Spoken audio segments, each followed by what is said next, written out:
एक लहान मुलगा होता. त्याचे वडील शेतकरी होते. बैलगाडी सोबत ते शेळीला घेऊन जात होते. पुन्हा संध्याकाळी ऐकणं भेटत असे. एका दिवशी त्यांच्या शेळीने गोंडस पिल्याला जन्म दिला. त्याला खेळायला आणखी एक साथीदार मिळाला होता. त्याचे आई वडील शेतात जात होते. काही वेळ काम करून घरी येत होते. त्याला शाळेला काही दिवस सुट्टी असल्यामुळे तो घरीच राहत असे आणि त्या पिल्याचा सांभाळ करत असे. पाऊस पडणार म्हणून शेतीची कामे लवकर करावी असे त्याच्या आई वडिलांना वाटत असे. पावसाचे वातावरण होते तरीही शेतीची कामे व्हायची असल्यामुळे आणि ती लवकर करावी म्हणून आई वडील बैलगाडी सोबत शेळीला शेतात घेऊन गेले. अचानक काळे ढग जमा झाले. जोराचा वारा सुटू लागला आणि पावसाला सुरुवात झाली.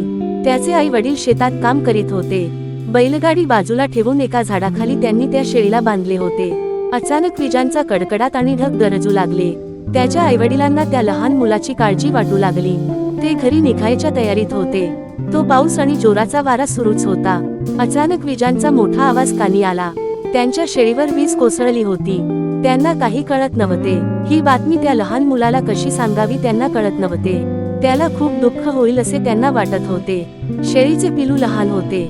सर्वजण परत आले. आपली आई का आली नाही म्हणून ते पिलू रस्त्याच्या दिशेने एकटक वाट पाहत होते. त्या पिल्याला मायेची ओढ लागली होती. ते पिलू हंबरडा फोडत होतं. ते एकटक वाट पाहत थांबलेलं होत. त्याला मायेची आस लागली होती.